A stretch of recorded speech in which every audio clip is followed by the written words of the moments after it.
So today I'm going to do my overrated fragrances. Last time I did the underrated ones, and if you haven't watched it, it's the link is down below, also at the end of this video.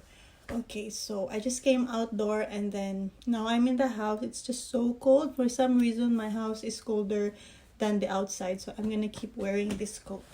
Okay, so anyway, first one that I'm gonna show you is Chanel number 5. Okay, so I know a lot of people love Chanel number 5. So me myself, I got curious, like what is it all about? So I got the sample myself, which is a brilliant idea because Chanel number 5 is quite expensive and I don't want it to be just put to waste if I don't like it. So I tried this one. Unfortunately, this perfume is just not for me. I don't know, but I just cannot understand the smell. On the first spray, it smells to me like a baby shampoo. Reminds me of a baby shampoo, a baby wash. I don't know why it smells like that on me, though I tried many times. Even after I make this, before I did this video, I spray it again on my skin. I didn't use any other perfume, just try it on, but still it's the same thing. Although this time I think it's better than the last time that I tried it, but still it smells to me like baby shampoo, baby wash, and then later on it becomes powdery. It's so powdery, but still it's soft and mild. So now from baby shampoo it turns out to be like baby powder, which is funny because I heard a lot of people also would comment like it smells like an old person perfume. But like anyway, why would someone say old person smell like old person? How does an old person smell? I just feel like that's just an offensive phrase. Let's not use that kind of description. But actually I don't think of anything like that. It's more to me of like a baby powder scent. It's mild, it's fresh, but it's not what I expected. I expected this to be more stronger, sophisticated, feminine. Although yes, I could tell it's a vintage classic smell, but it's just not what I expected, and I don't think I'm gonna pay for the price just for that scent. Also, just a disclaimer, that's what you call it, disclaimer. This video is not meant to offend anyone. I understand that these perfumes or any of these perfumes that I'll be showing you now could be anyone's favorite, anyone's holy grail, but this video is just according to my preference, since we all have our own preference when it comes to perfume. So this is my own preference and expectations to this perfume, because these perfumes mostly the reason I bought this is because of the good high rating reviews with this perfume. Okay, so moving on, next is this Dolce & Gabbana's number 3 L'Imperatrice. Wait, it's just hair or something. Okay, Dolce & Gabbana's L'Imperatrice. Okay, before I say anything, I just want to give credit to the bottle. It's just so classy, elegant, simple. I love it. I love the glass and then the lid as well. It looks plastic, but this is quite heavy, so this isn't cheap packaging at all. But the scent itself, I'm quite disappointed because according to all the reviews and comments that I've heard, this is such a great summer perfume. So I'm expecting this to be more fresh or citrusy. Also the watermelon in here, I'm so excited because I love watermelon. Plus there's musk, so I'm also expecting this to be more of clean scent as well, fresh and clean scent, but it's not. It's actually quite sour. Like there's a sour scent in here. I don't know. There's a particular fruit that I could smell, but I don't know. It's the first thing comes to my mind is guava. I don't know. There's no guava in the notes, but smells to me like guava, and there's as I've said, a sour scent in there, which is weird. I think that's a rhubarb. I don't actually know what rhubarb is, but maybe that's the one. Also, I cannot smell the watermelon in here. Also, the mask. So this is more of a scent, not even sweet, fruity scent. It's more like, as I said, it's sour. And I did not get the clean watermelon fresh scent in here. It's more synthetic as well. So it's just sad. I really want to like this as well, but I think it just does not work on me. So next one is, I can't even know how to give an introduction to this one. The Juicy Couture's Viva La Juicy. So, I mean, this perfume, I can smell it like almost anywhere. I heard girls talking about this one. That also made me curious. Like, I want to know because the description is sweet, it's girly, plus the bottle, like the full bottle of this one. It's so cute. Actually, the whole Viva La Juicy line.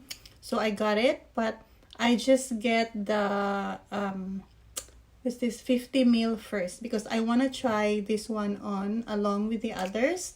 And actually, I like it. It's sweet, but it's not what I expected. This one is more of caramel to me. Like, it's just all caramel, but don't get me wrong, I love caramel. I like perfumes with the caramel in it. I just think they're delicious. But this one, again, the caramel in here smells a bit like synthetic. Also very generic smell to me, very common. Also, it tends to be cloying in a long run. There are times that I like wearing this one. There are also times that I don't. I actually prefer the other one, which is the Viva La Juicy Noir. That one I think is better than this.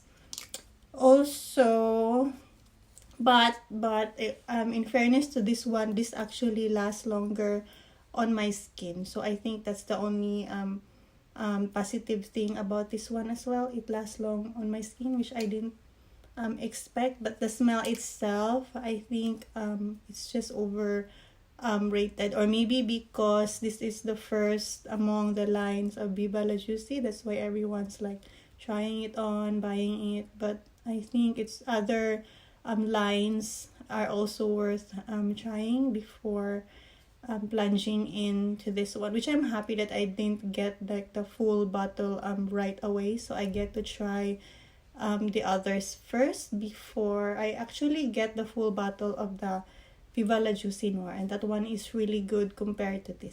So next one here is a celebrity fragrance, and this one is Love by Sofia Vergara. So look at the bottle, another very simple, classy, yet simple yet classy bottle, not cheap looking at all.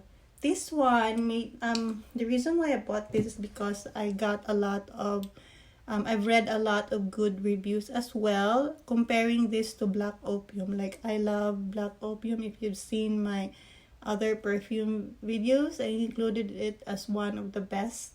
So I got curious as well and I got interested, so I just buy the full bottle right away. But when I smell it, I got disappointed because I don't get the coffee note in there. It's not what I expected. It's actually very strong. I could smell more of a berries in there, berries and a strong vanilla scent. Though I love vanilla scent, but this one is quite very strong and sickening as well in time. Though it really smells good. I'm not saying that it's bad.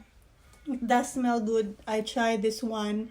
I used this the whole day and it's really like, people can really smell you with this one, which is sometimes tends to be overpowering as well. But it just depends on your preference. If you like those kind of smells, strong vanilla with a hint of berries, then you might like this one.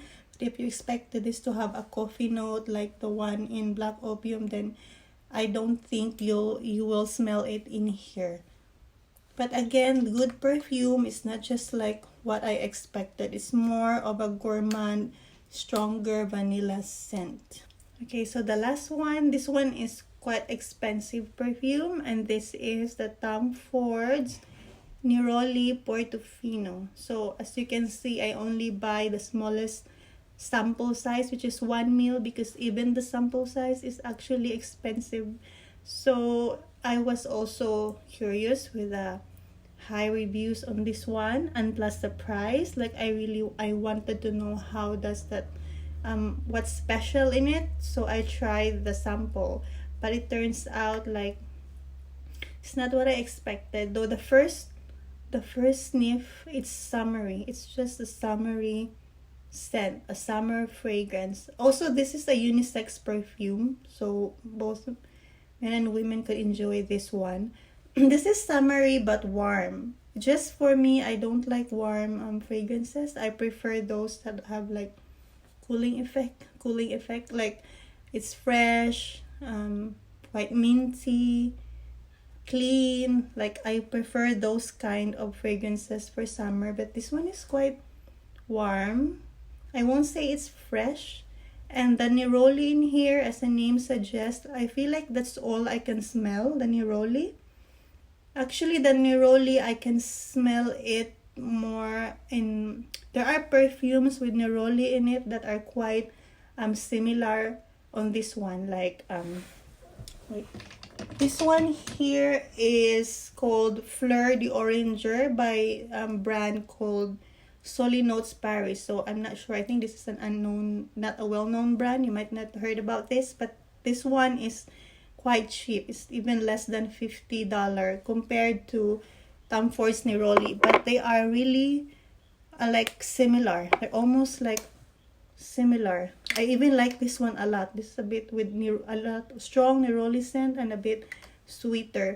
But comparing to this one, so what I'm saying is like I feel like it's too expensive. If I'm after for the Neroli scent, I could get it on some other fragrances. So I'm not sure why. Also, it also reminds me of, there's a baby cologne in my country that smells exactly like this. Like when I smell it, that's the first thing that comes to my mind. Like I've been using that cologne till I was a child. I didn't know that it would be as expensive as this one. So the more I lost interest in it because I feel like too expensive, but I feel like I could get the scent elsewhere.